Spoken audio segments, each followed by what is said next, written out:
وَلَا تُؤْمِنُوا إِلَّا لِمَنْ تَبِعَ دِينَكُمْ، اور تم ہرگز یقین نہ کرنا مگر اس کا جو تمہارے دین کی اتباع کرے۔ قُلْ إِنَّ الْهُدَىٰ هُدَى اللَّهِ، اے نبی علیہ السلام آپ کہہ دیں، فرما دیں کہ بے شک حقیقی ہدایت وہ ہے جو رب کی ہدایت ہے۔ أَن يُؤْتَىٰ أَحَدٌ مِثْلَ مَا أُوتِیتُم، کہ کسی ایک کو وہ دیا جائے جو تمہیں دیا گیا، اور يُحَاجُّوكُمْ عِندَ رَبِّكُمْ، یا وہ تم سے بحث کرتے ہیں، مقابلہ کرتے ہیں، مناظرہ کرتے ہیں، تکرار تمہارے رب کے پاس۔ قُلْ إِنَّ الْفَضْلَ بِيَدِ اللَّهِ، آپ فرما دیں کہ فضل اللہ کے ہاتھ میں ہے، اللہ کے قبضے اور کنٹرول میں ہے۔ یؤتیہ من یشاء، جس سے رب چاہتا ہے اپنا فضل دیتا ہے۔ واللہ ذو الفضل العظیم، اللہ بہت بڑے فضل والا۔ جو آیت کریمہ سورۃ آل عمران کی 74 آیت یہ ہم نے تلاوت کی ہے، اس میں یہودیوں کے مختلف اطوار اور ان کی چال بازیاں، بے وفائیاں، اسلام دشمنی کا ذکر ہے۔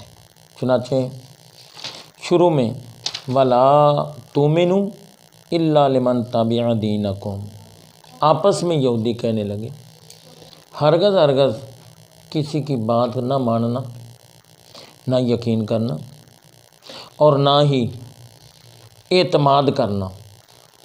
یہاں تؤمنوا کے معنی یقین، اعتماد، تسلیم، ہاں اس کی ماننا، لمن تبع دینکم، جو تمہارے دین کی اتباع کرے۔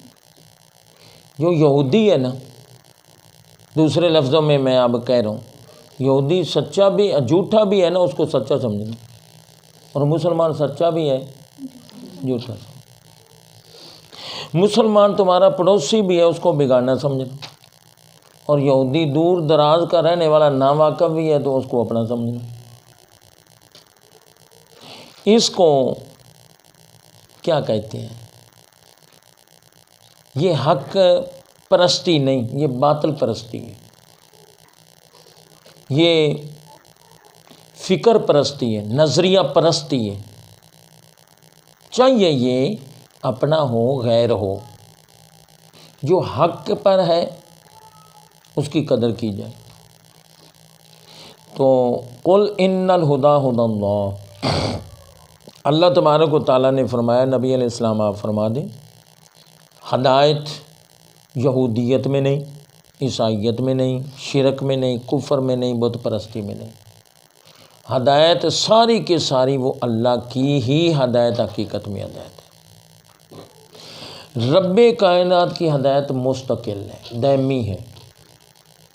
اور پھر آگے فرمایا ان یؤتیٰ احد مثل ما اوتیتم او یحاجوکم عند ربکم، یہ اب پھر یہودیوں کی آپس کی بات آ گئی۔ جو ان کے پڑھے لکھے تھے نا، وہ سادے لوگوں کو کہتے تھے، اوئے ان مسلمانوں کو، ان صحابہ کو نا کبھی بھی اپنا راز نہ بتانا، اور یہ بھی نہ بتانا جس نبی کی پیشین گوئی کی گئی تھی وہ یہ نبی ہے، یہ بھی نہ بتانا، اور علم اور حکمت کی باتیں بھی ان کو نہ بتانا۔ یہ سادے اور جاہل ہی رہیں، علم ہمارے پاس ہے، حکمت ہمارے پاس، ان کو نہ بتانا۔ علم کے معاملے میں تو کنجوسی کرنی نہیں چاہیے، اپنا ہو، غیر ہو۔ یہ ایک ایسی نعمت ہے، جتنا زیادہ بتاؤ گے اتنا تمہیں بھی زیادہ آئے گا۔ میرا یہ تجربہ ہے، میرا، اور شاید اس کے ساتھ آپ بھی تائید کریں، یا سننے والے جو بھی ویڈیو سنیں گے میرا خیال ہے اس کی تائید کریں گے۔ طالب علمی کے زمانے میں انسان کو 4 آنے یا 6 آنے علم حاصل ہوتا ہے، اور پڑھاتے پڑھاتے 12 آنے یا 10 آنے علم انسان کو حاصل ہوتا ہے۔ کیا یہ جملہ میں نے صحیح کہا ہے؟ سیکھنے سے بھی آتا ہے مگر سکھانے سے سیکھنے کی نسبت زیادہ آتا ہے. ٹھیک ہے. آپ مجھے یہ بتائیں، ایک چراغ جل رہا ہے، اس سے ایک اور بھی چراغ اگر روشن کر لیا جائے، ایک اور کر لیا جائے، 1000 چراغ اس چراغ سے روشن کر لیے جائیں، کیا اس کی روشنی میں کمی آئے گی؟ یا اس کا کچھ حصہ الگ ہو جائے گا؟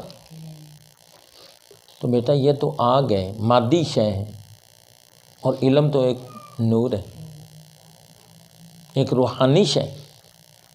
علم پھیلانے سے کم نہیں ہوتا، بڑھتا ہے.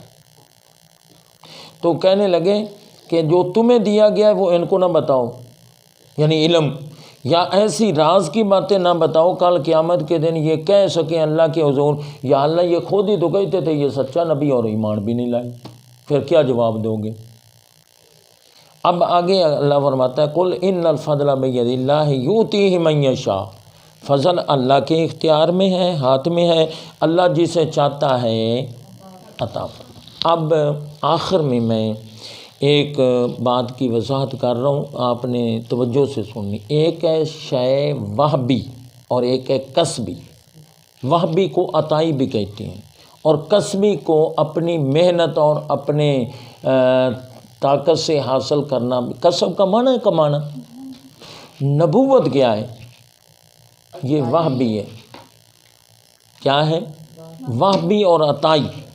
یہ رب کی عنایت ہے، اس کی عطا ہے، جس کو چاہتا ہے وہ دیتا ہے. یہودی کہتے تھے کہ ہاں نبوت بنی اسماعیل میں کیوں گئی چلی، بنی اسرائیل میں ہی رہتی، یعنی ہم میں ہی رہتی.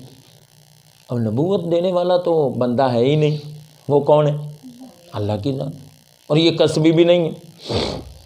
کچھ چیزیں ایسی ہیں بیٹا وہ کسبی ہیں. مثلا میں آپ کو بتاتا ہوں، علم و حکمت یہ کسبی ہے، نیکی تقوی یہ کسبی ہے، نماز روزہ کسبی. اب یہاں پھر سوال ہوتا ہے یہ کسبی کیسے ہوگی؟ یہ بھی تو وہبی ہیں.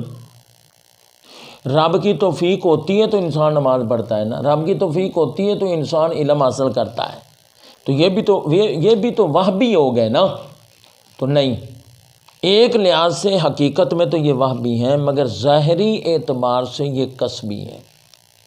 علم حاصل کرنے کے لیے محنت انسان کرتا ہے کہ نہیں؟ گھر سے باہر نکلتا ہے کہ نہیں؟ سفر کرتا ہے کہ نہیں؟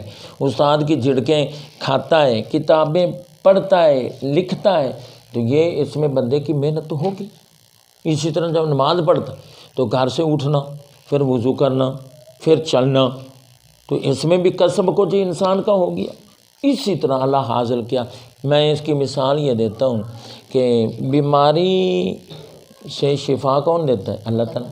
مگر بندہ علاج معالجہ یہ کسب ہے. روزی کون دیتا ہے؟ اللہ تعالیٰ دیتا ہے.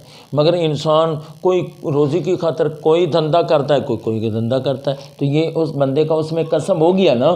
تو جس میں بندے کا کچھ ظاہری طور پر عمل دخل ہے وہ شے کسبی ہے، جس میں بندے کا بالکل ہی کوئی عمل نہیں وہ وہبی.